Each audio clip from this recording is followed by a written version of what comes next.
I got two things again. Oh. All right. Let's show us what's in the box. Top secret. First one is for Grizz.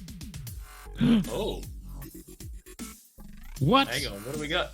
Keep going though, man. You're doing good. Yes! Dude, you punched the fuck out of that, man. Holy fucking shit! So good. Yo, Captain Pearl. I didn't know what was going on there. Man. Fucking got him. Fucking got him, dude. Holy shit. Dude, good game. Fucking good game. Are you ready? I knew it! God fucking damn it. Cap, look at my fish. Oh, wow. It's my little bite. Ready? Bitch. Always have to steal those kisses from you. Always have to steal those kisses from you. Always have to steal those kisses from you.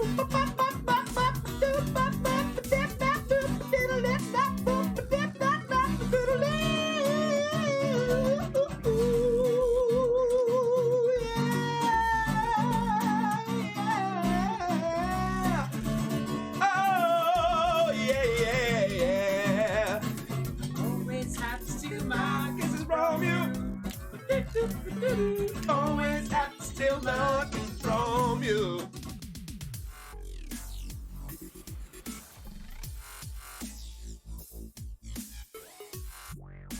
I got two things again. Oh. All right. Let's show us what's in the box. Top secret. First one is for Grizz. Oh. What? Hang on. What do we got? Keep going though, man. You're doing good. Yes! Dude, you punched the fuck out of that, man. Holy fucking shit! So good. Yo, Captain Pearl. I didn't know what was going on there. Man. Fucking got him. Fucking got him, dude. Holy shit. Dude, good game. Fucking good game. Are you ready? I knew it! God fucking damn it. Cap, look at my fish. Oh, wow. It's my little bite. Ready? Bitch. Always have to steal those kisses from you. Always have to steal those kisses from you. Always have to steal those kisses from you.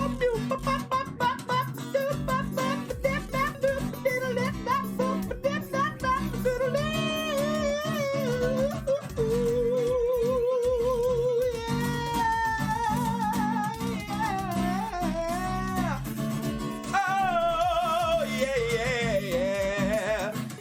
Always have to steal my kisses from you. Always have to steal my kisses from you.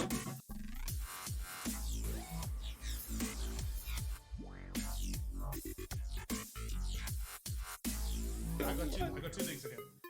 Oh. All right. Let's show us what's in the box. Top secret. First one is for Grizz. Oh. What? Hang on. What do we got? Keep going though, man. You're doing good. Yes! Dude, you punched the fuck out of that, man. Holy fucking shit! So good. Yo, Captain Pearl. I didn't know what was going on there. Man. Fucking got him. Fucking got him, dude. Holy shit. Dude, good game. Fucking good game. Are you ready? I knew it! God fucking damn it. Cap, look at my fish. Oh, wow. It's my little bite. Ready? Bitch. Always have to steal those kisses from you. And live. Hey, how's it going? G'day. Hello. Legends. Exclamation mark Snippo. Is Snippo in here? Nah, that's Yeah. that's a command in my channel that does teases Eric. So I was just teasing him. How the fuck we going? Good to see you all. We've got 2 minutes until 7 o'clock, so we're just going to talk shit until then, and then we'll probably kick this thing in the guts. But hope you're back and doing well. Hey, ho and honey. Hey, Eric. Look how are away. Okay, Yeah. it Llama. started happening. It's already, It's already started. Yeah, It's already begun. we had a second drop out there. I don't know what it is. Guys, we've got real bad internet at the moment because there's big storms rolling through Perth. So there's probably highly likely we're going to sound like Yeah. Shazan. Wow. Actually, Pav has really bad internet. Oh, Pav, you just disappeared from the actual call there for a second for me. Did he do that for you, Kat? No. He looks fine to me. He's gone again for me right now. Fuck. It ain't looking good. It ain't looking good. Grizz sounded like a robot for that whole 20 I think seconds. I'm fine. You two sound fine to me, but to each other, you guys are fucking up real bad. Yeah. Obviously. Well, clearly, I don't know. It sounds fine to me. Also, thanks, Eric. Appreciate it, mate. I could reset my router, Pav, if you think it's going to help me. Probably not. I don't know if it's gonna fix anything. I just restarted everything on my end like an hour ago. What is it? Are they getting errors in stream or what? Or who Well, what? there was a buffer, a serious buffer. And then I noticed on the stream, Look, both Cap, you you and don't, I don't have to call paused. me a buffer, mate, all right? I know. Hey, you're pretty buff. And then I noticed the video, both video streams paused. I don't know whether the audio paused as well, but Who knows? so Two bad dogs. It's amazing how dogs can be like kids and be naughty like that, you know? what do we want to My do? kids are fucking running an absolute... Nibbles? There Blue is no streak? parents watching my kids right now, so they're just running. I'm like, g'day, Nibs. Blue. We can What look. up? We can just fucking record it and hope for the best. And we're gonna have to address this next week, I think. Don't know what the alternative solution is. Alternatively, someone else could record it, just upload it, maybe me or something, in the future, and then Pav, you can just do your magic. Do your magic, baby. What's your internet download speed like? Me? Yeah, I got a couple hundred. sweet. Okay. Heaps. Well, my upload's like 90, so I should be able to upload it pretty fucking quick. I think it's. I honestly just think it's hardware issues at the moment, man. Yeah. Well, obviously we're not prepared to Hang on, record it. guys. We're not prepared Yes. to record it. We're not prepared to record it from my end this Today, week. yeah. We'll just give it a crack. Worst case, we can revert to our initial software that we were using before. Riverside? Yeah, or what? Yeah, I think Riverside was one we were using previously. Was Riverside cloud based? Because Yeah, that might solve a few issues yeah. rather than having you do it. Okay. Well, that's what we'll assess and go from there. Yeah. We're just having a few technical issues at the moment. I think Pav's motherboard's not having a great time. Specifically, Ethernet and USB ports, which obviously manage partially the internet connection, which the software that we use records locally on Pav's side. So, yeah. Maybe next week I'll try my laptop so that I can determine that it's actually my hardware. Then I'll boot it up on my laptop OBS. I'll just have to simplify the scenes and that should be it. Yeah, because what we could potentially do is Grizz could stream it and I could record it. Yeah, and separate it up. Yeah. Which would kind of, I think that would be okay. Because, you just have to play the theme tune basically, and then do anything else. But yeah, sorry to neglect you guys in chat. I hope you're doing well. Yeah, it seems okay at the moment, but Yeah. We haven't had another. yeah. I think it's like every 10 minutes. That's I don't what know it was last week. Yeah, I don't know if you guys listen to the podcast, but there was a few choppy bits here and there. So we're just trying to like ascertain what our options are without Pav having to fork out $5,000. might need a loan from Caging Runt, maybe. The Bank of Runt. But yeah, we'll figure it out. It'll be okay. It's going to be okay. We shall sort it out. Yeah. Don't worry about it. Well, shall we fucking start? Let's do it, man. Yes. Wait, we do it on OBS Ninja. Nibby. OBS Ninja. So all the videos are synced and all that shit. Synced and stuff. It just makes post-production much easier. There's definitely options we can get to everyone record locally, and then we do everything in post together, but it just takes a lot more time. Yeah, this is the way we're doing it now. Basically, minimizes our time to basically produce the podcast. So, which is ideal because we don't want to take hours and hours of Pav sitting there fucking blending shit, and it's just too much work. All right, yeah, I'm also gonna mute all my shit once we get in because I am feeling gross. Yep, no, Pav's got COVID, so so everyone knows. That is well spicy. All right, let's get into it. Spicy. Recording. And 3, 2.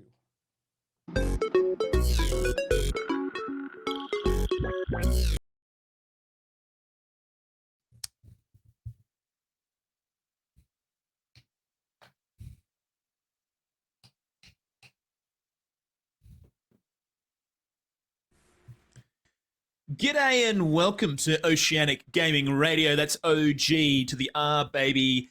Podcast, little podcast here from Perth, Western Australia, where we talk about gaming in all forms, all its wonderful, beautiful forms: gaseous, solid, liquid, plasma, all the rest of it. But yeah, welcome. My name's El Capitan, El Capo. And alongside me, as always, are my wonderful friends, Pavloverface and Grizzly Gaming 86. Welcome, boys. Ahoy, hoy. Pav's got muted. He's got the spicy cough, so he's. Yeah. You thought he was spicy before. You should see him now. He's fucking real spicy. But yeah, I hope we are wishing you a swift recovery, our good friend Pav. Hope you feel better soon, buddy. We love you. Would come over and give you a big hug if it didn't mean exposing myself to COVID. Speaking of coming over to see Pav, we need to have some beers in the new property. Surely. At some point. Housewarming, Pav. Need to do some burnouts on his front lawn. Mm-hmm. That's how you christen someone's new house. You go and do a burnout on their front lawn. How are you going, Capo? Are you good, mate? How's your week been, mate? Yeah. Actually, I was feeling like shit Friday, so I took Friday off. Bit of a cold, didn't test positive to COVID or anything, but come good now, dude. There is some flus around. Oh there's some big ones out there. Yeah, absolutely. Yeah, look, I'm feeling fine now. It was kind of just like a day virus thing, and then Saturday I was a little bit garbo, but kind of just cruised around, and but yeah, for the most part was fine. Actually, crazy fucking thing happened on can't remember which day it was, but anyways, I've already told you this story, Grizz, but I'm going to tell it again for the people at home. It's a good story, fucking mate. sick. Good story. So went and bought Xenoblade Chronicles 3 because wanted to play the game, obviously, and so went into EB Games to get a physical copy. Was prepared to sort of price match it, all that kind of jazz. Anyways, go and grab the game, stand in line. And there's this English bloke in front of me, and he's got a big bag full of shit. And I'm going, oh, fuck, don't trade in fucking games. Fuck's sakes, I just want to go and play my fucking game. So basically, he's like, oh, g'day, just wanted to trade in my PS4 and about a billion fucking PS4 games. And I was like, oh, do they only have one person at the counter? Yeah, cap, or what? only had one person there. Okay. So, and you know what they got to do? They got to They got to fucking go through every single game and assign a value, check all the fucking discs, all that kind of shit. Anyway, so I was like, oh, for fuck's sake. So, jump on my phone and kind of overhearing the bloke talking to the person working, and he was just saying to her, oh, yeah, gotta take in my gotta trade all my shit in because I've got to head back to the UK because my job, I've got to go back over there, yada yada yada, and just didn't have time to put my PS4 on Gumtree or whatever. And she was like, oh, okay, no worries, yeah, blah blah blah blah blah. And anyway, so honestly, like 15 minutes, 20 minutes later, finally, you being fucking impeccable manners. Thank you very much. But yeah, so anyways, racked up about $270 worth of credit, and he's like, oh, can I put this on like a gift card or something to give to my mate before I go? Because there's no point me having this money, obviously. So, and she was like, oh no, you have to spend it within the same transaction. And so he was like, oh fuck, okay. I didn't know that was the thing, dude. Is that a that's thing? Just how. Okay. Well, it's probably not. It's probably just what EB Games does because that's just how they do it. Anyways, so he just turns around. I'm the only person in the store. He turns around to me and goes, do you want $270? And I was like, yeah. I was like, fuck, are you serious? So this guy was just like, yeah, mate, go for it. I mean, I can't do anything with it. I'm flying out like tonight. So, yeah, all yours. Enjoy. So bought Xenoblade, put a couple of games on pre-order, bought a fucking new Nintendo Switch Pro controller, and yeah, it was fucking sick. Such a fucking... Oh, right place, right time. Karma, mate. 100%. Yeah, that's for all the good shit you've done, mate. 100%. Yeah, absolutely, mate. Yep. So there you go. Lucky score for old Capo, but yeah, I mean, nothing really tops that. So, pretty fucking. Had a baby scan on Wednesday because Wednesday was my birthday. Actually, that was another thing that happened. Last happy week, birthday. Wednesday. Was, Yo, we should sing happy birthday to you, Cap. No, Pav don't will. do that. Yeah, Pav will do it after the show. That's a sneaky little post-show, reward for the people watching live via Twitch, which you can do every Monday from 7 p.m. AWST, by the way. But yeah, so had a baby scan. The baby's still 2.5 weeks ahead of schedule. So be a monster. It's going to be a fucking monster. huge baby. 6 foot. 97th percentile in weight. And his head is like 3 weeks ahead in size. I wonder how much of that head is beard, you reckon? Surely. Well, it would have to be at least half of it, surely. Well, you can't see hair follicles in ultrasound, so we'll have to wait and see just how bearded this child is. But yeah, so that was another really fun thing. But yeah, so that was kind of the week that was for me. It didn't do an awful lot other than that, but yeah. Dang. So, actually, another thing I did was I made an epic fucking cheese board. It was awesome. Really? Didn't you make a curry tonight as well, Cap? Yeah, I made a curry tonight. Dude, you told me you were going to... This was about 5 or 6 episodes ago, Cap. You go, one of the things that I want to do is start cooking real good food. Is this happening, mate? Is it? I cook a fair bit, actually, at the moment. Okay. Just because we're not minimizing how much we eat out or anything, but just trying to make sure that Mia has some nutritious food and stuff like that. So curries are super easy, dude. Like you just go and buy a jar of the curry sauce and chuck a couple of things of coconut milk in, and then just put a heap of veggies and sear your meat first up, and then chuck it back in. Rice, easy, so easy. Yeah, honestly, dude, it's a piece of piss. Anyone can do it. But so my mum's born the same day as me. So, and it was her 60th birthday. So we caught up on Saturday night, and I made this huge cheese board for her and her mates, which was went down like a house on fire. It was really good. It's pretty good. So, but yeah, did it have sun-dried tomatoes on it, Cap? That's why. No, I think that's like a rarity on a cheese board, but I find it real good.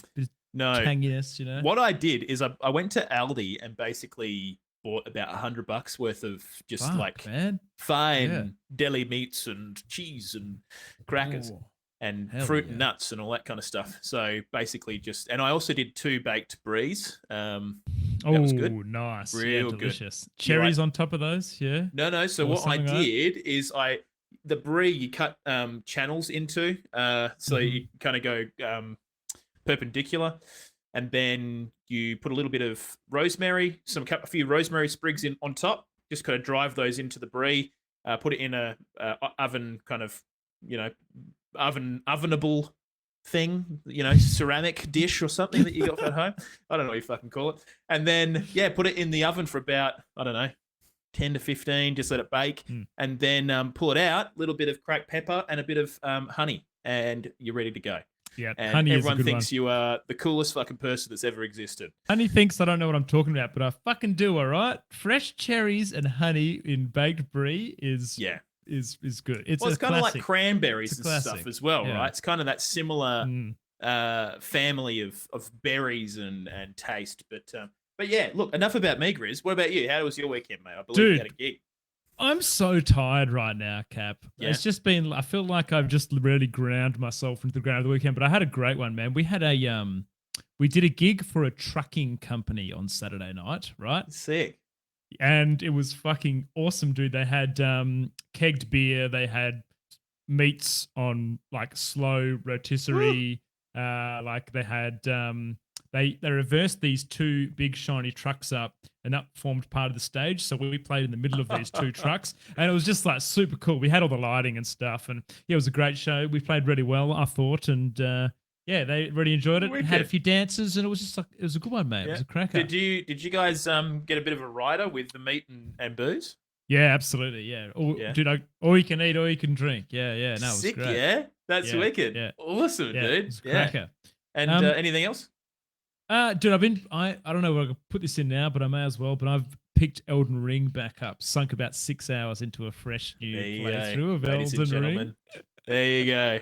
We don't go well, we've actually only gone one episode without talking about Elden Ring. But I want to talk about why what I've done here, Cap. Talk me through it. I'm pretty sure I can talk about this. But I set up a randomizer on it, and I've got it to randomize all items, including your major quest items, Cap. But here's the cool thing. For you to progress the story, you can go buy the recipes from the vendors that show you where they're hidden in the world. They mark it on the map for you. Yeah. So really well implemented so far. So I started as the deprived, like the level 1 guy. And I've already found a couple of weapons and a few bits and pieces, and I found stuff that I didn't find in my first play, which was kind of rewarding because you know how like I feel like the second time you play Elden Ring, it's not gonna have the same hit for me because you know where everything is and you've done all the dungeons, but with a randomizer, it kind of I feel like it kind of gives you a new tact at the game. Especially if you didn't completionist it, you're kind of going to be exposed to a lot of stuff that, when you do your first run of Elden Ring, there's probably a lot of stuff that you kind of naturally drawn to in terms of the route of the game. So having that second playthrough where it's kind of randomized and you are able to kind of be exposed to those items and bits and pieces that you didn't get a chance to and maybe probably wouldn't ever go and seek out, like, you know what I mean? Yeah. Dude, one thing that I found a bit weird, Cap, already is that I have, for example, you don't find the Bok the Seamster, and you find like an item to give him quite early in a cave. You don't find that, so I can't progress his story at all. Oh, that's kind of don't know how I feel about that. But then another example is I found some real late thing, and I talked to some guy in the round table and kicked off some other like crazy storyline thing based on some other item that I found. So it could probably go both ways, I'd imagine. But so far, kind of. I suppose Bok isn't essential to the story. I mean, he just gives you. So right now, dude, change things. He's stuck in the cave, and I can't give him the needle for him to. Right, to sew up his flesh, and he's basically going to die because you can't give him the needle. Yeah, exactly. Yeah. Well, there you fucking go. Well, I'd love to give the multiplayer mod a crack. Seamless multiplayer. You can play seamless multiplayer with a randomizer as well. Oh, so how does that work? You both download the same randomizer? Download the same randomizer, use the same seed.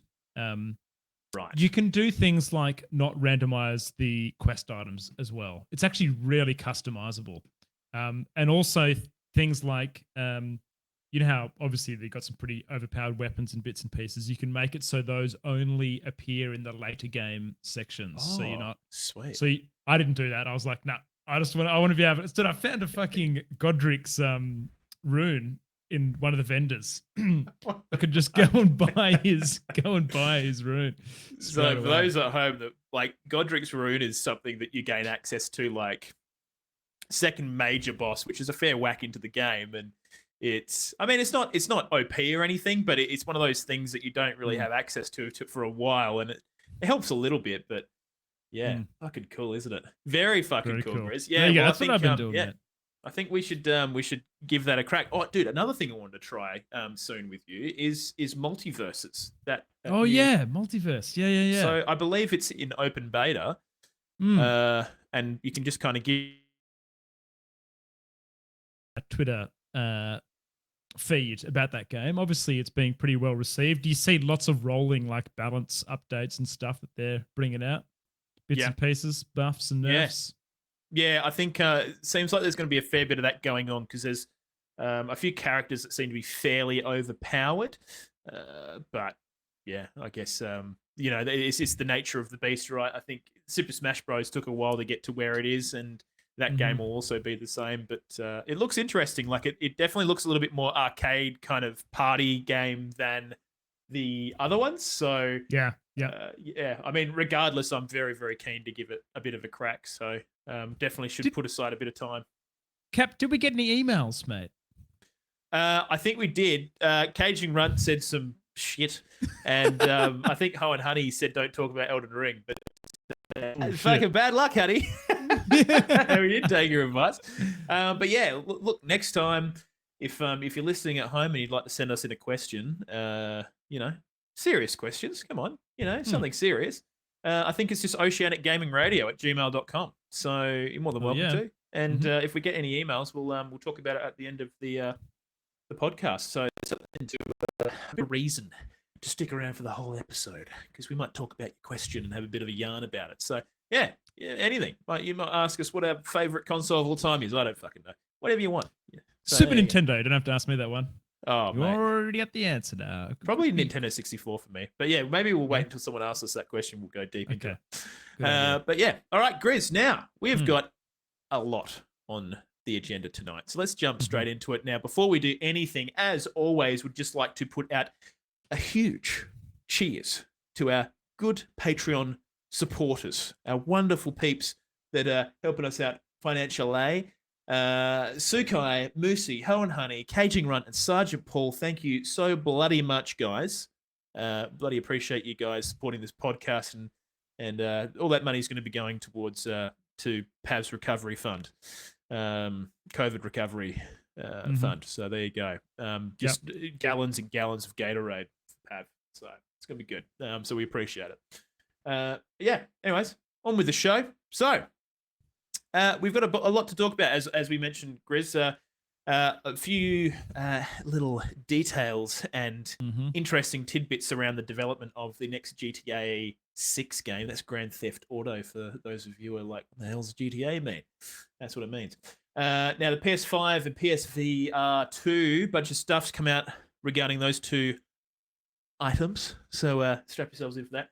Xenoblade Chronicles 3 released on Friday. I've given it quite a whack of time in my spare time, so I'm gonna have a bit of a chat about that. Give you guys the rundown on that new JRPG goodness. Bit of interesting shit coming out of the Nier Automata camp. So I don't know if you had a bit of look at that, Grizz, but some interesting, funny shit that's happened in the Nier Automata. I didn't place all the puzzles together, but something isn't quite right there. There's some interesting shit that happened, so we're going to go through that. Now, Simpsons Hit and Run is being rejuvenated with some quite impressive fan remastering, so we'll talk you all through that. Steam is doing some crazy shit. Actually, I didn't read this one, Chris, so you can probably talk about that when we get to it. But basically, Steam's doing some review score and award logos things. Good, bad, you'll find out. Who knows? I don't know. And obviously, the poll and the quickfire round. So anyways, strap yourselves in. All right, here we fucking go. Cap, real quick trigger warning. What are we trigger warning people for? All right, so especially surrounding this GTA 6 story, we'd just like to put a quick trigger warning that there is going to be some discussion of brutality and violence, and some. Not that we will be transphobic, but we'll be discussing some stuff that's happened recently, and yeah, just wanted to keep you guys in the loop. So there you go. If that's not your vibe, totally understand. We'll chat to you in about 15 minutes or so. But yeah, all right. So let's go. GTA 6. The details are starting to leak out of the leaky boat, Grizzly. Not that we've spoken about it before. We're not really big GTA fans.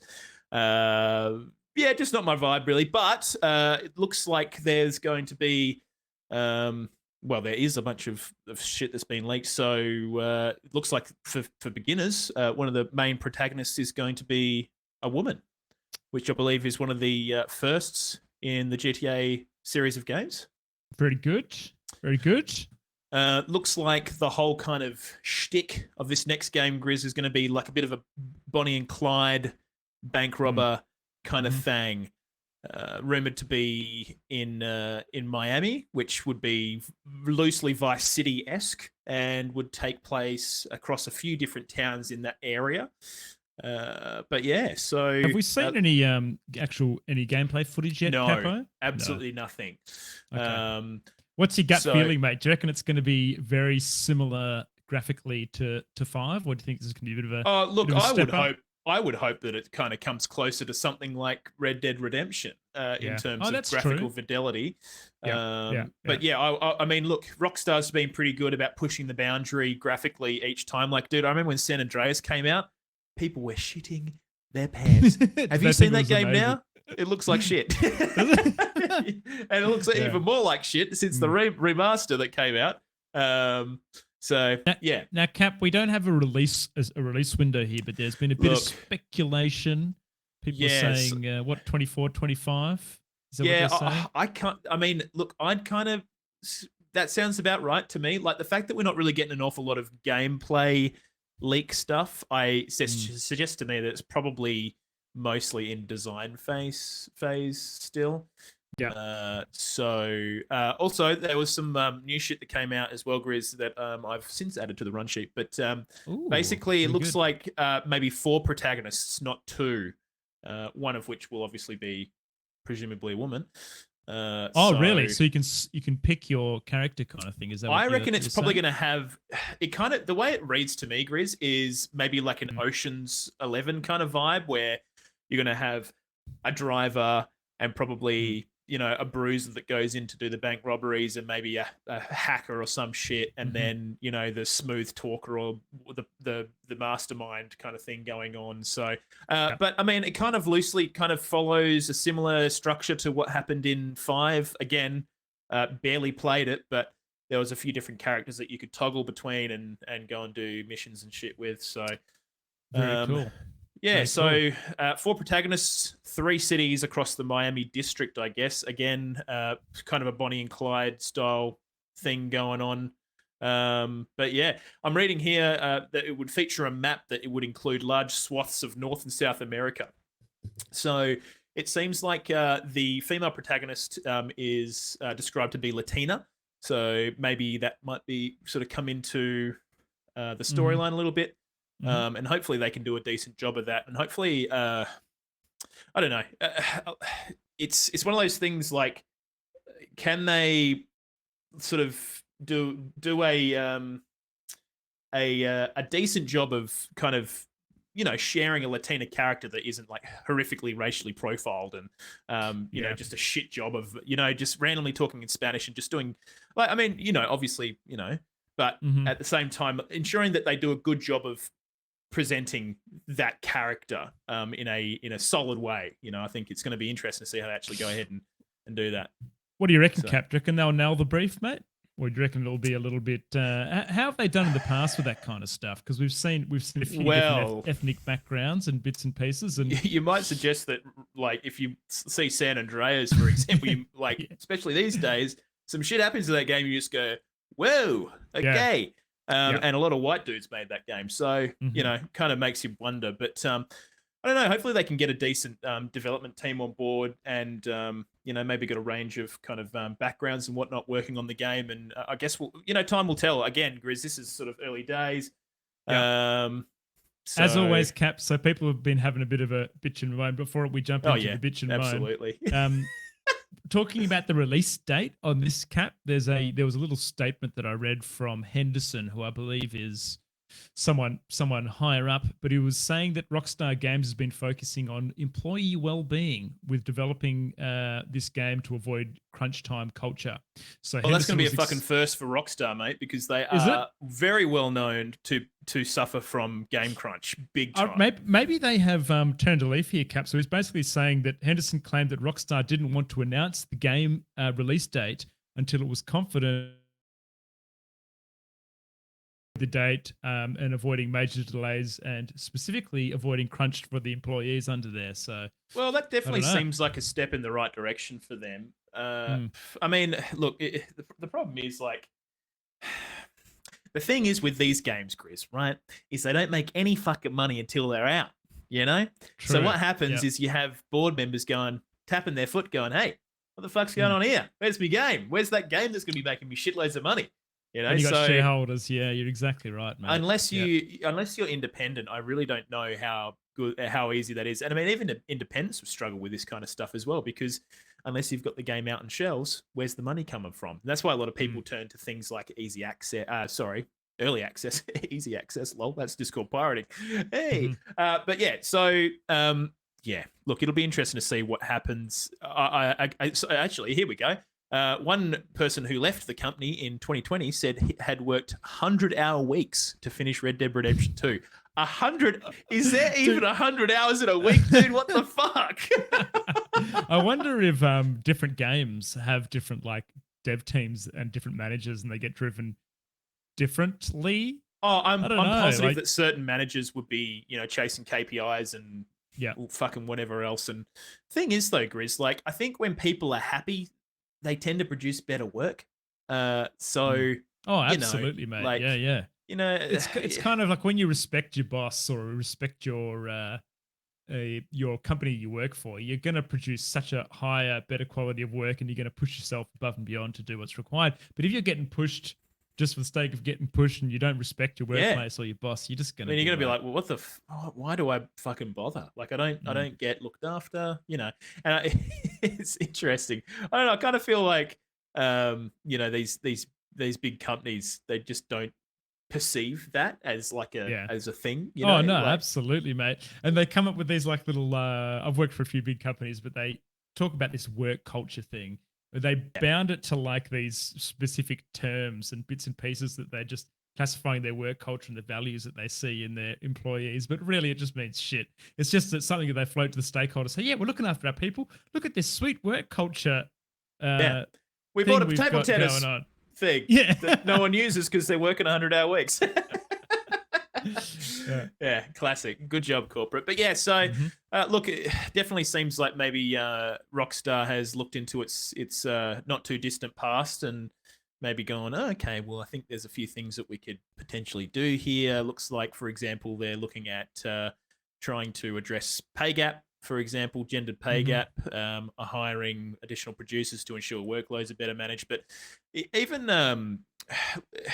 more recently, Grizz, for example, I think like just even them addressing, because I mean they've recently been described. Now I don't think you said it, but they've been described as they had a frat boy culture, Grizz. Did you hear about that? Had, was it Rockstar? Yeah, they're called Rockstar, mate. Come on, they got to live up to the title, mate. Absolutely. But it kind of gave me kind of flashback visions of the whole Blizzard setup, right? Oh yeah. It kind of, I think the problem that a lot of these companies had, especially these AAA big nut, we produce the best fucking games, and that's how it is, and everyone fucking loves us. It kind of fostered this, obviously, frat boy culture where they just thought their shit didn't stink, and it just kind of was super toxic. And obviously, they're looking back on this. But I think the big difference was, though, Grizz, is Rockstar has been much more private about its internal workings than what Blizzard ever was. And so a lot of it got very nicely hidden. Well, I think that this statement that I read today about employment well-being at Rockstar, and specifically that piece that I read out, is they've obviously taken a bit more control on how they're releasing stuff to the media. And you know what? I think talking about a game like they have for GTA 6 and not talking about a release date honestly does do wonders for that company. If they can convince the shareholders to hold off and let people just work their normal jobs 9 to 5, Monday to Friday, do their job in time, you're going to end up with a better game without people getting minced in the process of trying to develop something. Yeah. In my opinion, though, as well, Grizz, the fact they haven't announced a release date is probably also the fact that maybe the game isn't super far through dev. They're just simply not ready to really talk about it yet. And I mean, Red Dead 2 took ages to develop. Yeah, true. Ages. Like vaguely the 7 years is coming to mind. So, you know, when you're thinking about things like that, how long has GTA 6 already been in development for? I'm not too sure. I'm positive that maybe they probably would have expedited development a little bit because GTA Online did so fucking well, and they would want to probably reproduce that online environment because it made them big fucking cash money. You know, all those GTA bucks that they were making. Look, Huge have you ever bucks. played GTA Online? No, I haven't, but I have watched a few that have. Why is it big dollars? Is it like? Well, you literally buy dollars in the you game. buy dollars, do you? You buy dollars, right? mate. You buy fucking I thought dollars. you made spend the dollars from doing like jobs and stuff. Being a I think it was hooker almost or- pay to winning. Maybe, yeah. Okay. Yeah. It basically there was a pay aspect as well, and Right. you know, kind of, you know, in classic kind of microtransaction fashion, you know. So, but they made a lot of money off it, and they still do. So you know, you got to buy to win, as the corporate wigs say. Now, So- Cap, I wanted to talk about the evolution of media here a little bit. How GTA as a whole has, you know, it's been around for a very long time. Dude, GTA 3 is like 20 years old, mate. 2001, something like that. GTA 3. Damn. Long damn Shit. time. That's crazy. Recently, they've copped a bit of feedback around this GTA 6 release saying that as a whole, they're obviously stepping back from potentially some controversial things that have happened in the past. And maybe we can talk about, this is kind of why we provided this trigger warning. There's been a few things that have happened in the past where the devs have kind of gone, okay, well, maybe we can't put this in our game, or maybe we should consider this particular development element. So I've got a bit of a list. Some of their previous bits and pieces that they've done in their previous games. You know, because I mean, GTA's always had that edginess to it, right? Where it was, you know, absolutely. the gangsters and you know, gangs of, you know, whatever else, and obviously a lot of sort of cultural sort of bits and pieces that they added into their games. Not all of it appropriate. So murdering the police when you're getting chased by 50 of them, and like running down the woman on the sidewalk, and just a whole heap of just really, you know, pretty out there kind of stuff. So a couple of examples here, Cap, and we talked about this before the show, but there was in the summer of 2020, after the police killing of George Floyd, Rockstar quickly shelved. They had a game mode ready to go, which was called Cops and Crooks, and basically thought out of bad taste that wouldn't be something that they wanted to release, so they've shelved that. I think that was definitely a smart idea. A very smart idea, yep. And they've removed some transphobic jokes from a recent release on the GTA 5 on console, Cap. It's a re-release as well. It's a re-release, yep. And they don't want to launch. There's some other jokes marginalizing some groups in GTA 5 as well that they've also released from the same I think version. that might actually be they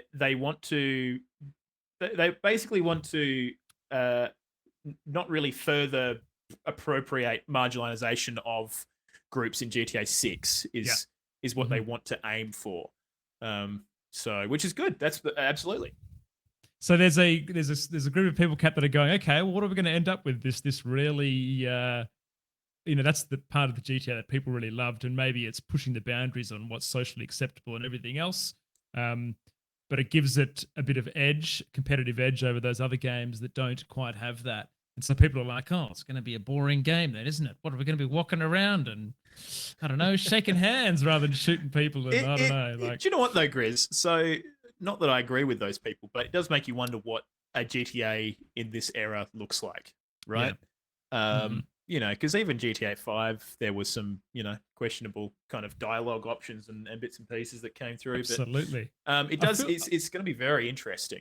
I feel like when they had those mass shootings and mass murderers, and those people would always come out and go, "Those damn video games." I swear, Yeah. GTA was always the game that was playing Dude, on those do you news know what? articles. I remember when I was working in JB Hi-Fi and GTA 5 was kind of coming out, and we all got like pulled into a room because I was working in games, and we had to basically talk with our manager and have this big thing about how you had to, you know, because it was one of the not one of the first R18 games, but it was, you know, quite hectic, and kids were coming in buying copies of GTA 5 without, you know, well, not workshops, but, you know, our manager was like, look, you need to be selling it to parents and guardians. You need to be explaining what happens in this game. And, you know, there's prostitutes. And it's just like, okay, wow. Oh, Jesus, wow. You know, and as a gamer, you're like, yeah, man, fucking, I play fucking games where we shoot demons and shit, you know? Like, it's I tell you what, Kat, I think what was acceptable 20 years ago when GTA 3 was released is not acceptable now.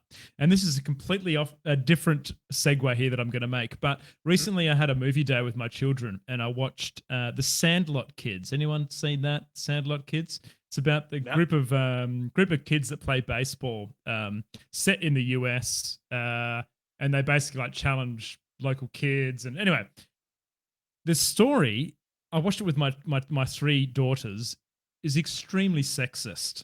Like if you watched it now, you would pick up on it. But I didn't as a younger kid. I didn't even pick up on that kind of thing. But they say things, you throw like a girl, and girls don't play baseball, and no girls allowed on the Sandlot. And at the end of the movie, I actually had to sit down to my three children and be like, you guys can play baseball if you want to play baseball. There's nothing wrong with that. And no such thing as you throw like a girl. You know, you can throw like a boy. It's just all training and practice and learning. But like those kind of things back then, it's just like normalized. You know, what you got away with 20 years ago is not the case these days. Yeah, it's well, just it's hard to, well, you can't really rationalize it because you can't really go, well, that's how it was. Unfortunately, it was how it was, but hopefully we can just do better. And it's good, you know, Grizz, saying shit like that to your kids is where it all starts. You know, get the next generation all up and running, and I'll be doing the same with my son. That's it, Cap. And you're right. I think the evolution of media in general has come alongside with the evolution of culture in terms of what we find acceptable and not acceptable, which is definitely a good thing. Pay gap, gender equality, all that kind of stuff is obviously coming way more up in society, and we're becoming more aware of that. And if it's the case that we no longer find that acceptable in our video games and media, then I think that's what it has to be. Thing. I think, we got a lot of work to do, but you know, together we can achieve anything, which is good. So yeah, but anyways, that kind of covers the majority of the GTA 6 kind of leaks and stuff, Grizz. I mean, just loosely off the premise of what we've heard about what to expect in the next game, what do you think, Grizz? Is it something you think you'd pick up? You already know my answer to that, mate. It's just not my wheelhouse. Like, I think the only GTAs that I really liked were the top-down. I think it was like 1 and 2. The top-down ones. Dude, they're bangers. Yeah, they were great games. You know what? They're still good games today. I can't remember. I've seen one being played, and it brought back some bit of nostalgia for me. But yeah, definitely. No, this. I mean, we don't know a whole heap about it yet, Cap. But I would imagine I picture this looking very similar to GTA 5, maybe a fresh lick of paint, but pretty much they know what's successful in that game, so they're going to be using what they know from that and applying it to this and seeing how we go. It'll be interesting to see how successful it is. I mean, because obviously GTA 5, sorry, I always forget what number we're at, has been incredibly successful for them financially. So I'm just very interested to see how they pump that bad boy full of microtransactions and how egregious is it? Is it, you know, I mean, is it hectic or the what? online stuff you talk about, Cap? Is most of that in the RP space, or is it just No? Yeah, no, okay. most of it's just like fuck around. You know, Really? you go and you kind of you have missions and stuff that you do within the online space, but most people don't RP that game, dude. You know, obviously the whole Grand Theft kind of RP scene is only a sort of subsect, a very small subsect of that. And even then, most people run their own RP servers rather Okay. than doing them within. I don't even know if there are supported RP servers, to be quite honest, but maybe there are. Yeah, I right. wouldn't know enough about it, Mm, but mhm. yeah, I don't know. It's going to be very interesting to see how that all goes for them. So, yeah, I don't know. Interesting, Cool. but yeah, Grand Theft Auto. I probably won't pick it up either. Yeah. It'll be yet another GTA game I don't care about. Yeah. But do you know what? And just to go on to that real quickly, Grizz, I just find like real world games like that just fucking boring. Like, Real world. Yeah. Exactly. give the me same. a. Same as me, I want mate. fucking. I'd much rather go and play Red Dead Redemption because that's Mm. something I can't imagine. You know, so I want to go Yeah. somewhere Yeah. unimaginable for me. Cowboy. and, Yeah. you know, Game something of the year, different. mate. Game of the year. Has Grand Yeah. Theft Auto ever won a game of the year? I wonder. Oh, fucking oath. GTA 5 probably won Game of the Year. Did it? Yeah. Okay. I bet you it did. Hang on, Red Dead didn't it? I'm pretty sure Red Dead 2 Yeah. won Game of the Year, didn't it? Yeah. Pretty okay. sure, yeah. Mm. Yeah. Okay. I'm pretty sure. But yeah, there you go. All right, Grizz. Now, the PS5 has unveiled a bunch of new Mhm. tidbits, new features that's come to the user interface, etc., etc. And the PSVR2, a bunch of new details have kind of leaked. Well, not Hell leaked. yeah. They were very much exposed within a official blog post, so it's not really much of a leak.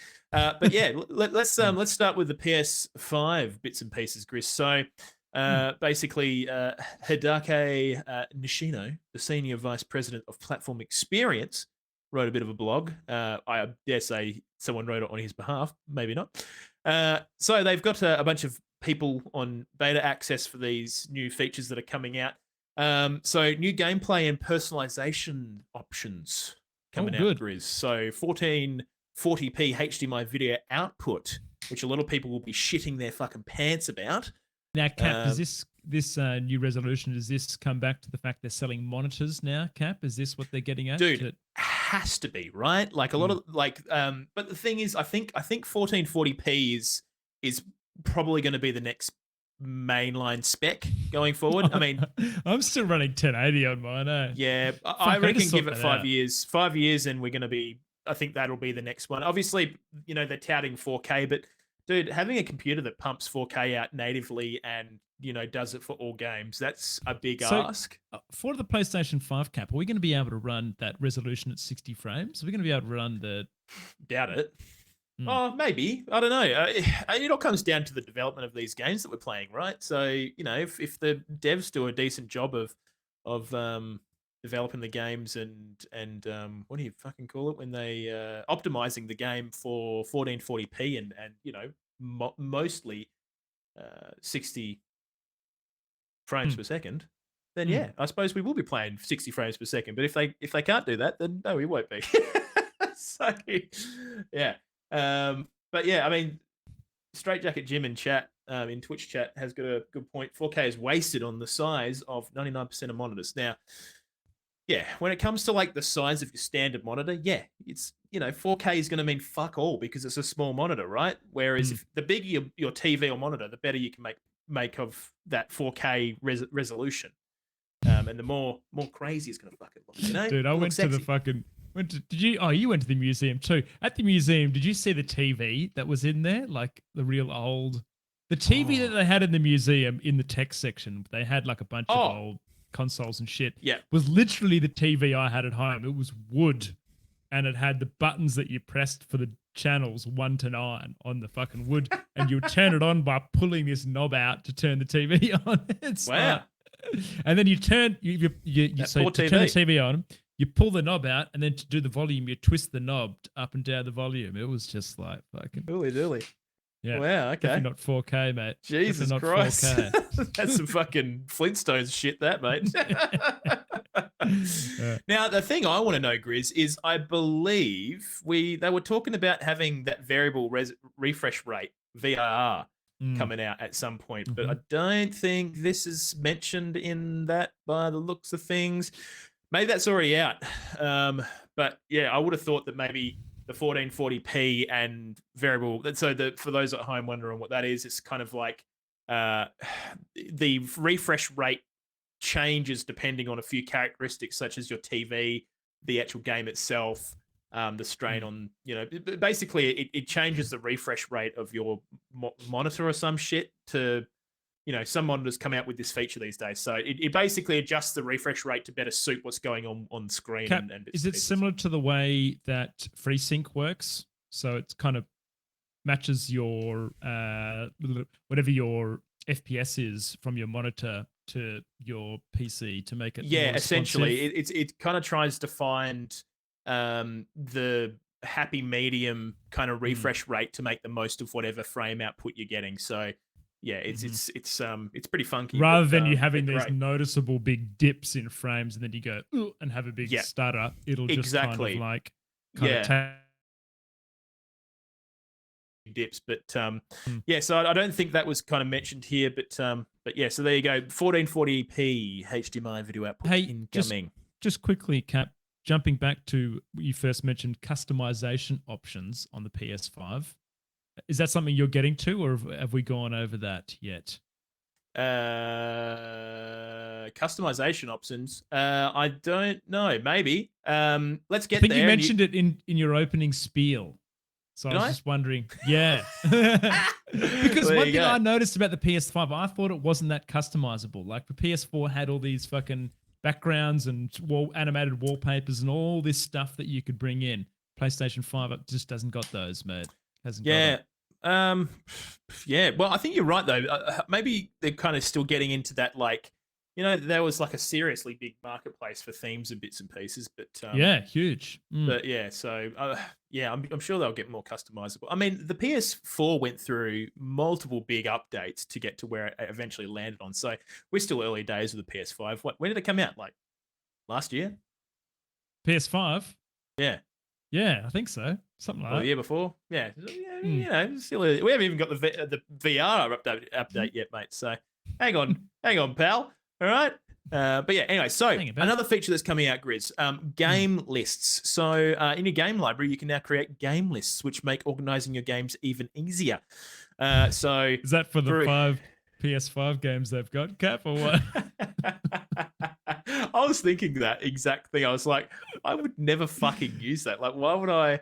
I don't know. I suppose you could like maybe put like party games in one section if you got a shitload of digital games and stuff. Yeah. There's obviously a lot of people who utilize the free games that come out monthly. So I suppose you could start categorizing them in an easier way. So if you play a lot of party games, but yeah, I can't see this being a hugely popular feature, but I'm sure people will utilize it. So there you go. Now they also have some interesting like audio option stuff that you can do, Grizz. So comparing 3D and stereo audio, you can now listen to and compare the difference between 3D and stereo audio on the same screen, then choose your preferred setting. So quite interesting, which I think is honestly, again, Grizz, because they've just released a shitload of new headsets. Yeah, dude. And that 3D audio can sound really shit on a bad set of headphones. You'll literally be losing things out of the mix if you have 3D audio on some games and you're wearing a pair of $10 Kmart fucking specials. So I think that sounds like a set of tin cans. Okay, well, that's interesting. But yeah, I think definitely timing with again the new peripherals and stuff and monitors that they've been they're onto it, aren't they? Oh, mate, they think of everything, these guys, don't they? So now, easier access to in-progress activities. When resuming a game, in-progress activities are often shown prominently, at the top of the game hub to make it easier and as fast as possible to get back to where you left off. So honestly, I'm looking at the screenshot here, Grizz. I can't see a difference to what I remember it looking like. So there if they could go. New social features, Grizz. Request screen share. You can now request party members to start screen share to watch their gameplay. Go to the voice chat card, select the member, and go do the thing. So you can go and watch your mate play fucking, I don't know, some game. Whatever game. All the games, potentially. So there you go. Joinable game notification. When you join a party and party member is playing a game you can join, you'll now receive a notification so you can join them immediately. So it's pretty cool. Dude, these sound like things they should have already had, but I like it. This is good. Yeah, I've Continuous improvement. thought the exact same thing when I was reading some of this because I was like, hang on, how is this not already in? Here's one that I thought definitely should have already been in. View new friend's profile. When you accept a friend request in the received list, you can now view your new friend's profile. I thought that would almost certainly be something you could do. Okay. Apparently you couldn't, so now you can. Send stickers and voice messages in the game base. So if you're having a chat with someone, you can now send a sticker. That's cool. A cool They're fucking like emotes sticker kind of thing. They're like it's stuff. Yeah. It'll basically just be kind of like I bet you they'll release like Kratos sticker packs, and so you can do I love you Kratos emoji or some shit. I don't know. So so anyways, that's the PS5 features coming, Grizzly. Now the PlayStation VR2. Yes. Now, just so you know, Cap, I didn't know that there were PlayStation 5 details. That's the first time I've heard those. But I did read through all the PSVR2 details, mate, and formed some opinions on those. Yeah, well, why don't you take us through it, Grizzly? Okay, mate. Well, first off is this see-through view, which essentially uses the cameras built into the PSVR2 headset to give you kind of like a look around you, right? Your immediate surroundings, so you can see what's in front of you, right? You can press I think, a button. Grizz, some VR headsets actually do this already, obviously, so it's not new. Yep. And this comes down to, I feel like a lot of these notes, Cap, in here around this PSVR2 stuff, some of it is to do with safety. Let's be honest here, Cap. How in pretty much every fails compilation you see some idiot fucking busting himself up playing VR, It's one of those things. Like, even remember when the Wii came out and people like throwing their nunchucks through TVs and shit. Like, I think I've told the story on here before. I copped a spike from Mrs. Grizz from a volleyball Wii controller right in the side of the head, hard enough to floor me. I was on the floor, had a big egg on my head and everything, mate. So, dangerous, epic. Mate. Love it. That's great. Yeah. I mean, I think the see-through view thing, though, Grizz, from a VR perspective, great implementation. The big thing with that, in my opinion, is obviously if it removes the idea of you needing to remove your headset, right? So you can just kind of see through the headset and have that drink of water that's on the table next to you. It also means you can have a wank safely, Cap. Oh, yes, absolutely. Yeah, Pav is... Go on, Pav. Don't pretend like you weren't fucking thinking about it, mate. Come on. Wait a second. That's not my dick.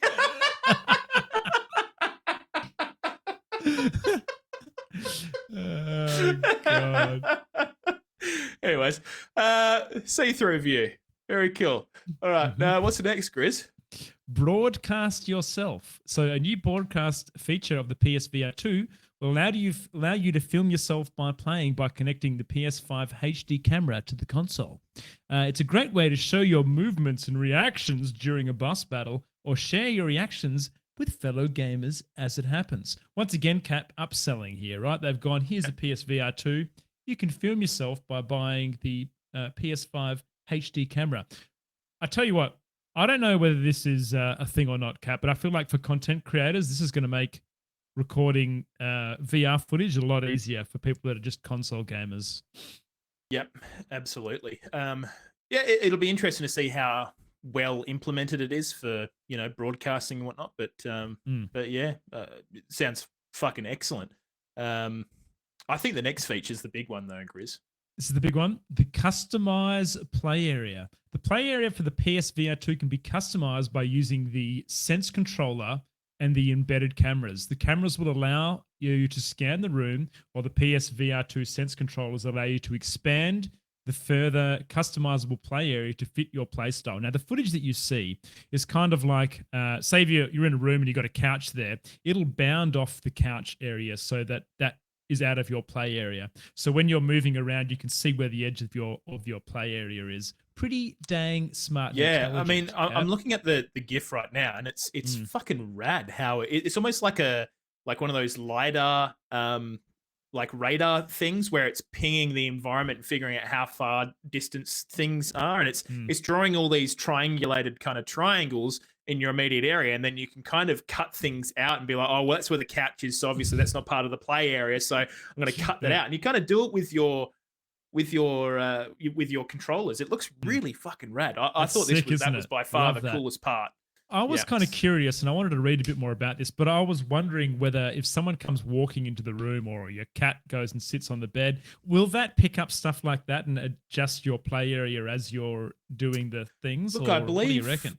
I'm not too sure. That'll be very interesting. I mean, the fact that you now have the see-through vision, maybe it might warn you. There might be some warnings when things come into your play area that maybe it wasn't expecting or whatever else. But yeah. So I definitely feel like, Cap, these couple of things we've seen here with the see-through view and the customized play area, PlayStation are really trying to go, right, we see all these videos of people fucking like wrecking themselves and breaking their TVs, and tripping over the couch, and they've gone, how can we fix area? We can make the see-through clear view technology a little bit better so that, you know, you can look wherever you're looking and other things. And pretty good, mate. Pretty safe. I think both of these are really good features. Absolutely. And final feature, Grizz, VR mode and cinematic mode. So in VR mode, players can enjoy VR game content in 360 view in a virtual environment. Content will be displayed in 4000 by 24 HDR video format. Versus cinematic mode, where they can view the PS5 system and UI all kind of. So it basically you can kind of set it up so it's in that VR environment, or it's on like a virtual screen in front of you, like a cinema with your headset on, which I think is pretty fucking rad. So I've seen VR guys use like Twitch chat and stuff, and like look up and you can read Twitch chat and other bits and pieces around using that similar kind of thing. Yep. Hey, Cap, my takeaway on this, mate, after reading these things and seeing bits and pieces about the PSVR2, I think if I was going to buy a VR setup, I would probably buy it for my PlayStation 5 over one on my PC right now, with seeing this kind of stuff. For a number of reasons, I feel like the gap between our performance between PlayStation 5 or next-gen consoles and PCs is getting smaller and smaller. I feel like they know what's in a PlayStation 5, right? Whereas you don't know the bits and pieces that go into a PC. Yeah. So when you're buying a headset for that, there could be incompatibilities, whatever else. And these quality of life stuff that we're kind of seeing coming through from PlayStation 5 is kind of like, dang, it's pretty cool. It's pretty cool. I think the fact that, like you said, they've got a known quantity when it comes to their device, it means they can support it a little bit easily, more easily. Whereas, you know, with PC VR, you know, it's kind of an open bag, really. Like, you don't. I mean, obviously, you have minimum specs that people are running with, but you can never really have the perfect ecosystem. You know, it's kind of like, for example, like, you know, the argument between Android and Apple iPhone, you know, because most of the iPhones are the exact fucking same thing every time. Whereas with Android phones, you've got to support fucking Samsung and Sony and fucking this and fucking that. So true. Sometimes it makes for a better experience. Will this be a better experience in terms of VR? Who fucking knows? We'll find out. Still hasn't been released yet, right? But it looks like they're well and truly on the road to release date for PSVR. To success. Yeah. Well, PSVR2, which I don't know, it looks pretty good. Might get one, but we'll see. Got a baby on the way, so maybe not. But yeah, all right. Now, Grizz, Xenoblade Chronicles 3 came out on Friday, and I went and bought a copy. I'm a big weeaboo, so I love my anime game. Well, I don't love my anime games. I just like anime, and Xenoblade has done a pretty decent job of that kind of anime JRPG thing, with a fairly interesting storyline. So Xenoblade I know nothing 3, about this, Cap. Is this on the Nintendo Switch, released on Switch? It is indeed. It's on the Nintendo Switch. It's kind of hard to kind of get you up to speed quickly on what the game's about, but essentially you tend to it's like a party-based combat JRPG game. The game's set in this kind of not mythical, kind of like mecha, sort of mecha, but kind of not. world. There's kind of different factions warring over life essence, and you're a part of this war that's going on. And there's a bigger mystery at foot with as to why people are doing all this, this kind of these battles and whatnot. But the game is really fucking good. I've been really enjoying my time with it. I think the story has matured a little bit from the earlier games. I think they've done a pretty good job with the characters in this particular game. They've actually, so the earlier games, you tended to have sort of 3 or 4 characters max in your party at any given time. This game, you can have about 7, I believe. So they've really opened it up, and each character has its own different class and bits and pieces. But they've done a pretty good job, I think, from the story point of view. Just it's a little bit more interesting, I think. And a little less cringy in moments as well. I think they've done a pretty good job with most of the characterization. It's still a lot of like the power of friendship kind of bullshit here and there, and some of the characters can be a little bit of a cringe, but they don't have any obscenely cringeworthy characters yet that I've encountered. Some of the earlier games, like they have these little like furry creatures called Nopons, and oh man, whenever they got on screen on 1 and 2, I was just like, fuck, end my life, dude. This is fucking horrible.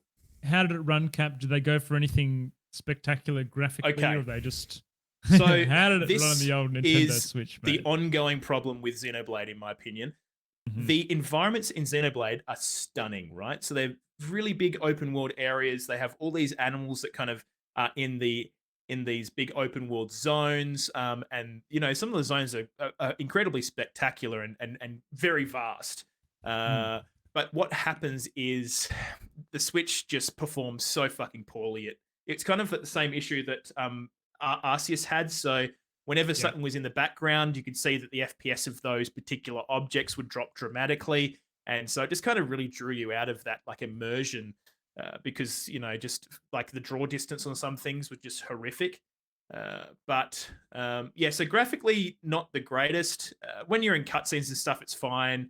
They do a pretty good job of trying to hide all the kind of seams of the Nintendo Switch, you know, being welded together over all this time. I mean, dude, we have got to be close to another Nintendo Switch fucking console. We have to be, dude. Like, I feel like sakes. all these releases that are coming out are just the same story, Cap. Yeah, you know, it's a real shame. It must be really hard as a dev, Cap, you know, trying to create a game that is current now and fitting within the specs that you're trying to release a game onto, you know, it makes me wonder how games like Bayonetta 3 are going to look on the Nintendo Switch. Because, dude, there was one moment where I came out of a encampment on this game, and like there were all these animals in front of me, and they weren't even that far away. But obviously there was the magic number of animals on screen where it was just like, okay, game has to now do them at half FPS, and they were walking around at like fucking, you know, like sketch, like the flip book fucking style. And I was just like, oh, dude, that looks so fucked. But look, despite that, the combat system is really fucking solid. So you basically can flick between your different 6 characters. Those characters all have different classes. And so they loosely get split into healers, tanks, and attack. And you can kind of, you know, choose what you kind of want to do in terms of different arts. So the whole combat system revolves around you using arts, which are like your special moves. So you auto attack, and then when you auto attack, you can use an art to cancel your auto attack and get it happening quicker. And so the whole idea is kind of trying to use these arts at certain times to do combos and shit. Now those all kind of flow into one another, and you kind of earn Gorge to get your special moves. And as the game progresses, you can then turn into these special mechs that fucking do all this other shit that is very fucking radical and looks really fucking cool in combat. So the combat is really good. The combat's really cool. So, and it looks really, really fucking radical when your dude kind of melds with another of the party and they turn into this real fucking cool like mecha thing. Although almost sort of Evangelion anime esque. So like I would say cool mech, not lame mech. So that's pretty fucking rad. But yeah, so overall game's pretty good. I think where the game does suffer a little bit is in its exploration. There's not an awful lot of reason to explore apart from just finding these random collectibles all through the world, which was a little bit sad. But I mean, the game's got enough draw to keep me involved. I definitely want to finish the game because the storyline of the previous games are pretty fucking radical. So I'm pretty keen to give this one a real good crack. But yeah, if you're looking for a bit of a JRPG, I probably wouldn't suggest jumping straight into 3 if you haven't played the previous ones, because the story is going to be a little bit Jesus Christ, what's going on here? But also, I feel like you're going to miss a bit of the fan service that's sort of coming in with this newer game. So probably give the older ones a crack. Look, number 1 has been remastered for the Nintendo Switch. Number 2 is still really good as well. But yeah, number 3 definitely seems to be like the next stage in that particular thing. Yeah. But yeah, so I think the only things that really stand out to me are probably the graphical kind of implementation, and just unfortunately that's just how the Nintendo Switch is. And probably I feel like in number 2 they kind of had this thing where it was almost like a Pokemon thing going on. So you could get these blades, and these blades turned into certain like creatures that would fight along with you. And then they they don't have that in number 3, and it doesn't really seem to be something in that same vein, really. So you're kind of missing an element. Yeah, it just kind of felt like that was a really fun thing, because you Pokemon like thing, blade thing, and you'd be like, oh fuck, I've got a rare blade, which and they're super fucking rad when they're rare. But it doesn't really have that in this. Instead, what they kind of do is all your different characters can kind of take each other's class and mix and match their class with different thing, and they basically rank up through other classes, and depending on that particular character, they might have certain affinities with that particular class. So that's kind of the middle point that they've met. But yeah, look, overall, it's pretty fucking good. If you like anime kind of JRPG games, I think I've really been hankering for a good JRPG, and this is definitely fitting the bill for me at the moment. So beautiful, man. Give it a fucking crackaroo. So yeah, but yeah, that's Xenoblade 3. Now, Grizz, another JRPG. Yep. Nier Automata. Now we're going to just kind of brisk over this, Grizz, because we've the pre-show I think went a little bit too fucking long. Yeah, the pre-show was a bloody a big one. Yeah, biggie. But yeah. So look, just to give people a bit of a rundown of what's happened. So Nier Automata's been out for a long, long time now. It's been out for quite some years, and basically someone shared a video on the Nier Automata subreddit showing them a secret door that no one had ever seen in the game before. And to give you some more context about Nier Automata, it's one of these weird games where there's like hundreds of different endings and shit going on. So for something like this to happen, it's a very big... It's not big in the sense that it's expansive. It's just big in the way that you can approach the game in different ways to get different endings, right? So the fact that there was this special door that just opened it up into this church that had all these references to other games and maybe some kind of weird like augmented reality thing going on led people to believe, holy fuck, did they add this randomly, the devs, and are they alluding to something? What's going on here? Was a big wild goose chase. People were just like, how the hell do we get into this door? We can't find this door. How did you get there? People were shitting their pants. Now, to give even more context to this, it was basically believed that you couldn't really mod this game because there was no modding tools that supported it. Anyways. So everyone believed that the footage was Everyone thought it was 100% legit. That, yeah, so it caused a real fucking stir in the Nier Automata community, and people were trying to figure out what it all meant. They thought that the lead developer, he's quite a funky kind of individual, and he's quite quirky, so they thought he was leaving some weird breadcrumbs for people. So, and he said absolutely nothing about it. And anyway, so it's all kind of been unraveled since. Another video was shared by the same people, and they kind of just alluded to the fact that actually it's completely modded. We hope that you enjoyed or had a bit of fun with this. We do apologize if anyone is angry at the fact that this is modded content, but we have modded the game and added this in ourselves. So, yeah, so basically, unfortunately, sort of bringing a few people down to the fact that there isn't any more content involved for this particular game. But so they're going to be releasing their modding tools, which I thought was actually kind of rad of them. So they've Good way actually to release created the mod tools, Cat. Pick up a absolutely. bit of hype. Yeah, but it's kind of rad. They basically created their own modding tools for this game because they just didn't exist. So very, very fucking rad. So Mhm. yeah, basically that's kind of the long and short of the story. There, it does go into a lot more depth. So if you're interested in Neo Automata or what's been sort of happening with their modding community, go and check it out. It's quite an interesting read. So yeah, now Grizz, Yes. have you looked at this new Simpsons Hit and Run I remastered saw mod? this a while ago around the person creating this. I'm just going to open this video. I haven't had a look at it since, but dude, it looks awesome, hey? Yeah. Now, my first question to you here, Cap, and maybe we'll post this in the Twitch chat for people to have a look at, if you would so please, is this a remake or is this a remaster, Captain Perth? Good question.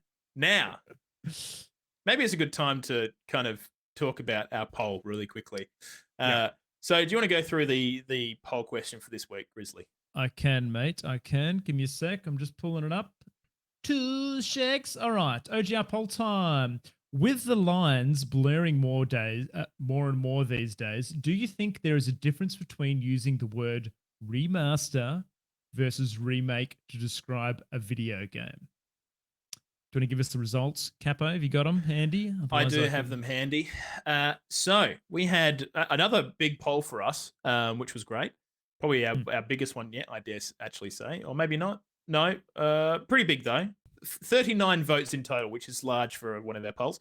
10.3% of people said no.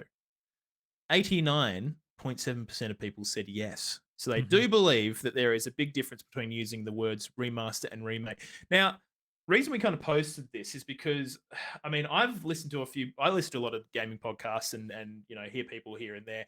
And there is a kind of subsect of people who go, oh, well, what's the difference? Like, I don't really understand. Now, we had some really great kind of comments on this poll, and thanks to Sukai, Blue Streak, and Risky for chucking in their 2 cents. Now, Sukai said, in my mind, a remaster is staying true to the original, just giving it a shiny new coat of paint. A remake is the reimagining of the original, coming at it at a different angle. Now, Blue Streak said, in my opinion, a remaster is essentially updating the original base game, e.g., updating graphics, sound, etc. Like The Last of Us remake, is a complete whereas a remake is a complete overhaul of the original. New cast, VO, concept design. Look at Final Fantasy VII compared to the 7 remake. Now, I definitely agree with both those guys there. I think that 100%. I think that's exactly where I kind of go.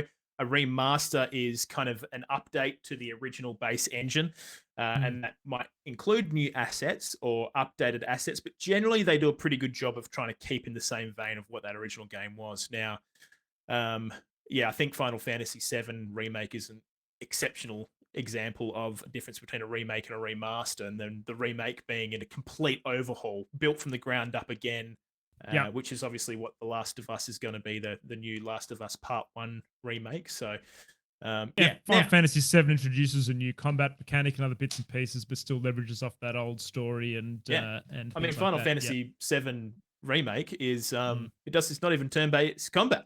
So it's quite a big deviation. So I think that's where we stand absolutely, and definitely agree with your comments. Thanks for dropping them in there, guys. Appreciate it. Now the hit and run mod, Cap. Is it a remake? Is it a remaster? What is your opinion here, mate? I think what is your opinion? Well, they're using the original engine for the most part. So to give you guys an idea of what's actually happening with this, a fan has basically begun to redraw all of the cutscenes and re-add them back into the original game, and they've overhauled the graphics engine of the base game to give it a more kind of more cartoony feel, less kind of 3D, because the original game was kind of like 3D polygons, and so the new game looks like hand drawn. It looks nuts. Yeah. It's quite crazy. Some of the screenshots that they've shown off with the new graphics engine, so looks very fucking cool. But yeah, so I would say this is as they said in the title, it is a remaster, and I'd definitely tend to agree with that, because it is kind of basically kind of tidying up the original the original engine. So, do you agree, Grizz? What do you think? Yeah. Well, I'll just have a look at that now, and yes, I tend to agree. So the fact that they're using the original cutscenes and redrawing based on those, yep, I think a remaster is the correct terminology here, Capo. Yeah.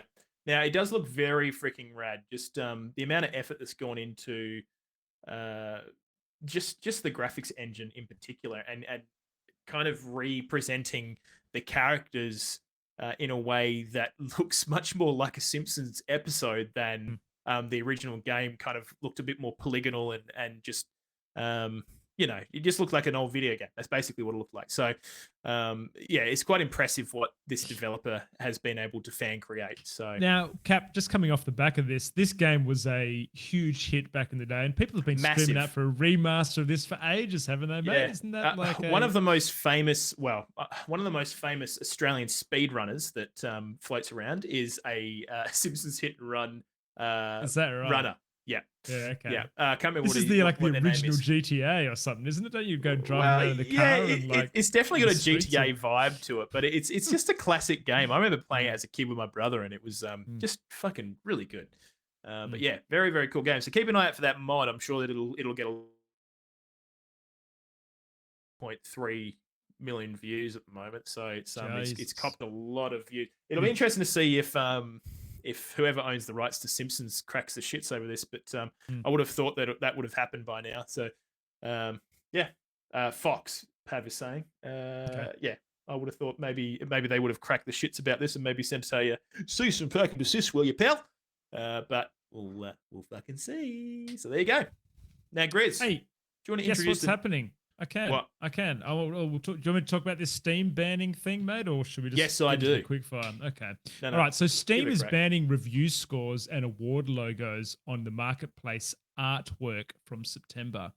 So essentially, they've released this new set of rules for any video games sold on the platform. Now, the reason why they're doing this, Cap, is reviews change over time. And so they're trying to keep game devs honest. And an example here is, let's say, No Man's Sky, for example. If you look at their original review score when that game first came out, it was a steaming pile of shit. Not that they'll be trying to market that, but they just want there to be more honesty and, let the game speak for itself. The review system on the Steam store is already really accessible and easy to get on and have a look at. So just really keeping those devs accountable. None of this clickbaity nonsense around 5 critics say 9 out of 10 on the review score. Rated best video game by Captain Perth TV. They're just going to keep it nice and nice and easy, Love mate, and let the game artwork that the devs have worked hard on speak for themselves, mate. I think that's great. Now, the only thing I think, on the other hand, though, Grizz, is review bombing and stuff. How are they going to address that?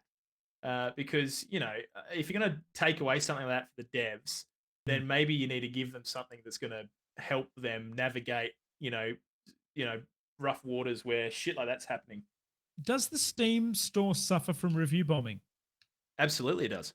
Does it? Okay. Yep. Yeah. Right. Absolutely, it does. Yep. Yeah, It I don't sure know. does, my friend. I don't know how they'll manage that. I mean, to be Yeah. honest, Cap, I've never noticed stickers and review scores on games in the Steam store. It's not something that I've openly gone, oh, I don't like that. It's definitely So- something that I look at. Sometimes I'll see Is a it? game Okay. and I'll go and click on the page, and it'll be like, mostly negative. Or it's also very interesting to see, because they have overall reviews and then recent reviews, which I think helps sorry. a little bit. I was actually talking about the picture, the artwork. Yeah. Have you noticed it on the artwork? Like Oh on the- no, not on the artwork. Sorry, I'm talking more about, like, so obviously, ultimately that's Yeah. good for consumers, right? Yeah. But I still believe that, how do we address this kind of review bombing culture that we have, where people, oh, you took away my favorite gun in Destiny 2, I'm going to review bomb you now.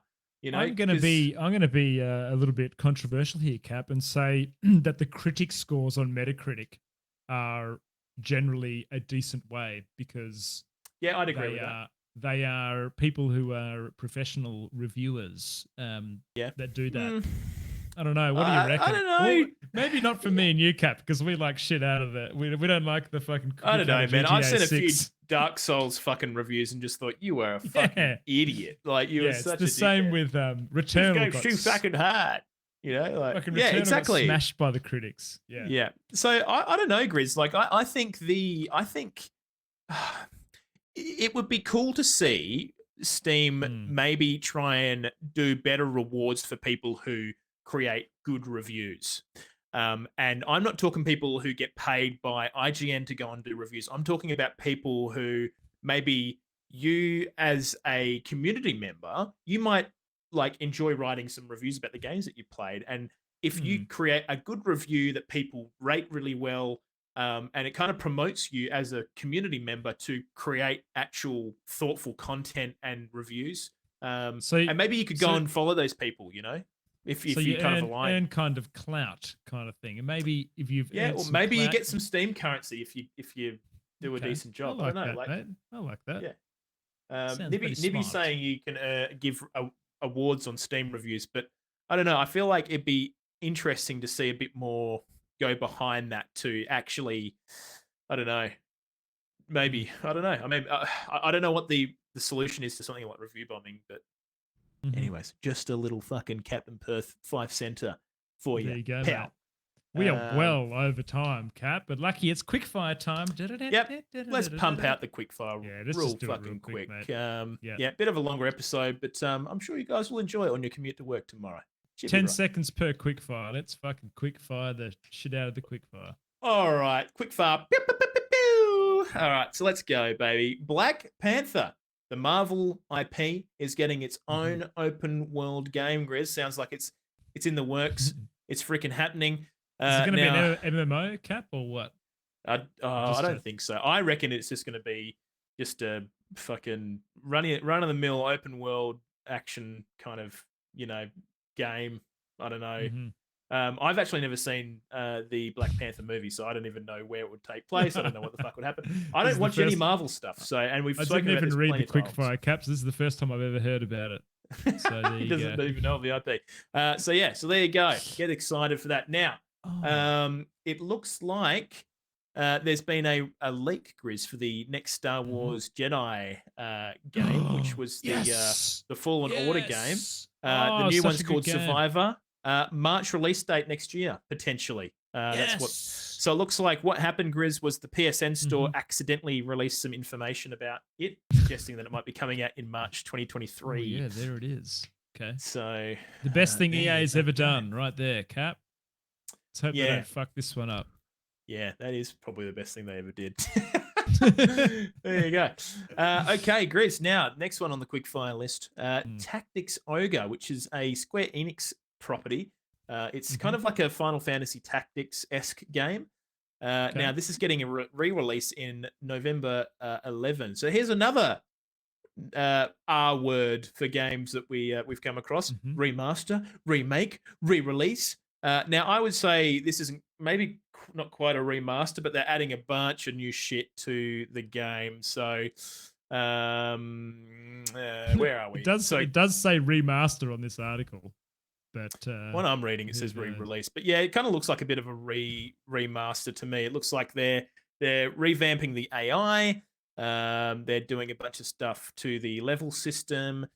Numerous playability improvements such as quicker pace of battle, autosave, complete overhaul to the controls. They're also fully voicing in English and Japanese. They've redone the score with live performances. And they've got a rewind system, a bunch of other shit, additional combat, additional end-game content. Actually looks quite rad. So if you have played maybe another tactics game and you're interested in this kind of style of game, very, very well-received game. I never played it, but I had a few friends that really enjoyed this one. But yeah, so there you fucking go. Now, Grizz. Yes. Lord of the Rings. Now, Cap, I asked you about this. Where was Gollum at the Summer Game Fest? I was like, "Where's Gollum, mate?" And you couldn't answer my question. Showed a YouTube. I can't remember. It's been a good while. But Yeah. Lord of the Rings Gollum has been delayed. I reckon that the whole chat doesn't even know what Lord of the Rings Gollum is. It's like you play as Gollum essentially, and it's like a it's your story in the Lord of the Rings world. So it looks pretty rad. It also Stealth looks a little game, bit Grizz. stealth game. Looks a bit indie-ish, Cap. I still haven't made my mind up whether it's going to be good or not yet. The idea of it seems cool, but Yeah. yeah. I suppose we'll see how it's executed. Now, there wasn't Mm. actually an original release date announced for this game yet, Grizz. So I believe there was suggestions that maybe it was September, but unfortunately, it looks like they said that they've delayed it by a few months. So even if September was the case, it's probably not going to be till start of next year. So just a little fucking FYI for y'all. Speaking out there of listening games at home. delayed, Cap, I'm going to bring the last quickfire up. And I'm sorry to disappoint you, good sir, but Warhammer 40k Dark Tide has also been delayed, my good friend. Dude, the timing was so perfect. Well, actually, probably not, because actually, do you know, this is probably better for me because my baby is releasing in in October. Hopefully not delayed, Cap. Yeah, hopefully no delays there. But so I think this game originally was going to be released in October or something like that, Grizz, maybe. Or Yeah, I think it was something like September. I think September rings a bell too, dude. That would have been so much better. I would have had more time to play this game. But yeah, November might be a bit better once the dust settles on the new baby and we kind of, get used to the whole sleep schedule and all that kind of bits and pieces. So maybe this might be better for me. I don't know. Is it better for everyone else? Probably fucking not. But yeah, look, more time in the oven is always better for these games, Grizz. So fine. The same kind of when you're talking about people taking their time to release these games, a bit more time in the oven. Yeah, absolutely. All right, now Grizz, John Cena is fucking. No one can see him, but they can see him in Fortnite. Is that how that goes? I can't remember how that fucking goes. Yeah. Oh yeah. Do you reckon I reckon you'll be able to buy the skin and it will come with that soundtrack and it'll be doing his fucking John Cena thing. His little fucking John Cena thing. Would have to. Yeah. I mean, frankly, I couldn't care fucking less. But apparently, like Fortnite is having a bit of a revival with the whole no build option at the moment. So Fortnite's always kept players somehow, dude. They just, I think they're reasonably receptive to what people want. You know what? I even don't mind their monetization model, Cap. The battle pass, for what you pay to get the battle pass, you get shitloads in skins, but also if you finish the battle pass, it gives you enough currency to buy the next battle pass free. That's actually kind of nuts. Yeah. I think that for what they are, dude, Fortnite have done well. They've got Fortnite on every possible platform known to man. Switch. Is it on mobile phone? Probably. I don't know. I thought it was. Yeah, I'm pretty sure it is. There you go. So yeah. Anyway. It's the Fortnite ecosystem. So there you go. Now, Grizz, Star Wars Knights of the Old Republic. That's an older Star Wars RPG game that came out in the yesteryear. Now, it was a fucking excellent fucking game. God, it was good. They were planning on doing a remake of this game, being a complete overhaul, new engine, new everything. Now, it looks like, this is what the report says, a demo was shown, and basically the demo didn't meet expectations. And so this particular remake has been put on hold indefinitely. Straight Jacket Jim will be real upset about that because I believe he's a big Star Wars fan. I am spewing.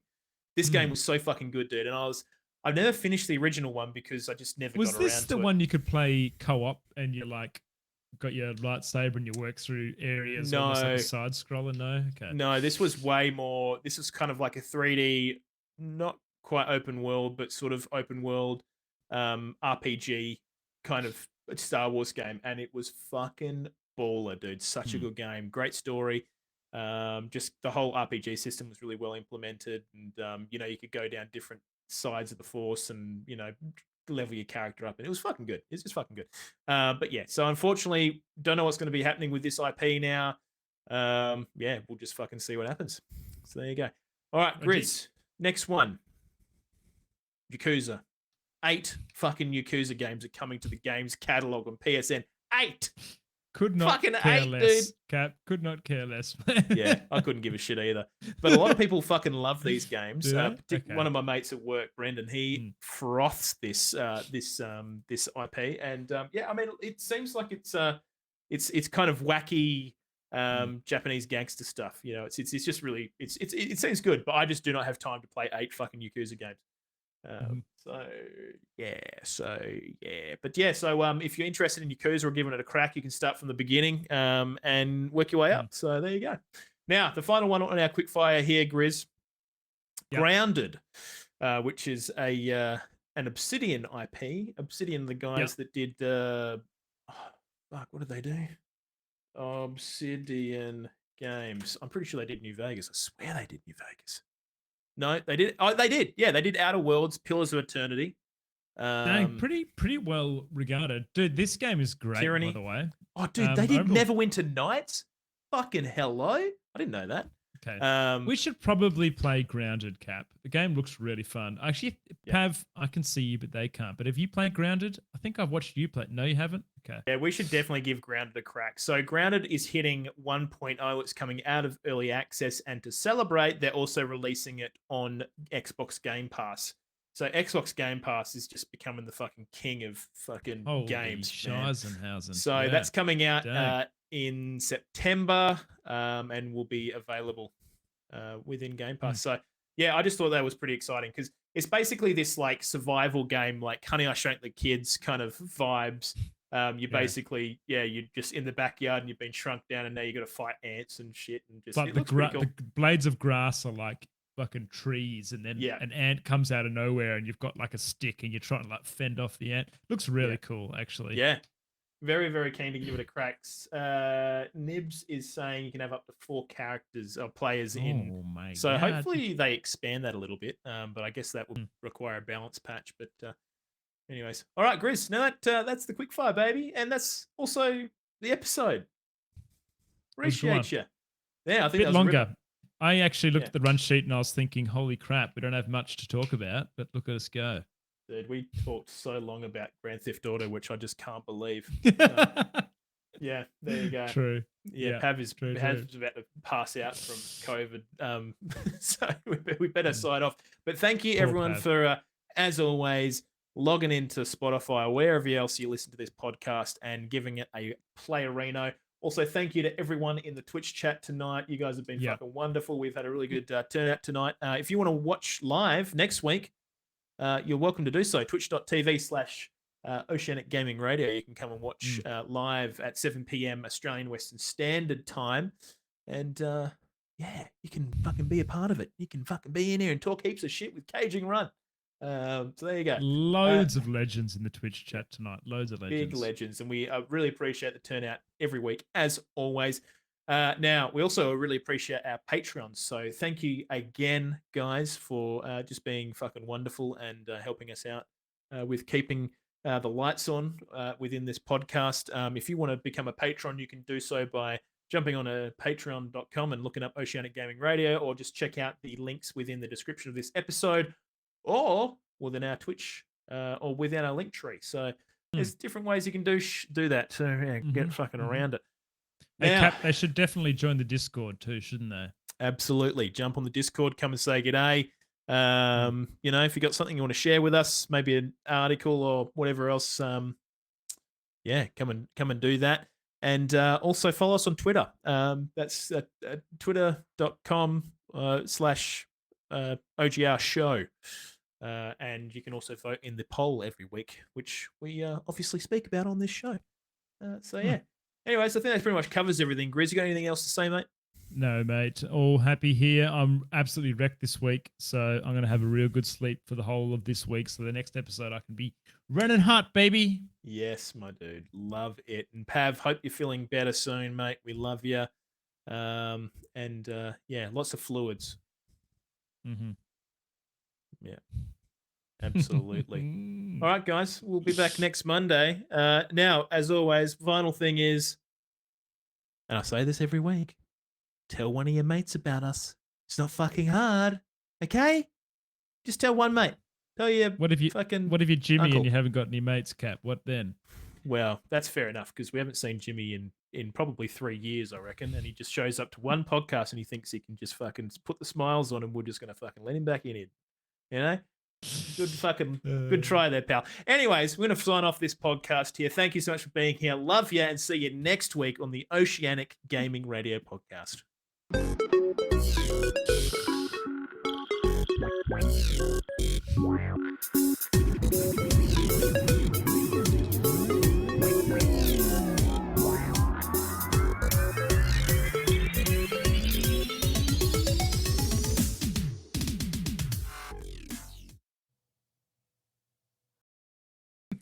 Jesus, Jimmy, you fucking disappear for three fucking years, and then you say "suck my fucking cock" in chat, mate.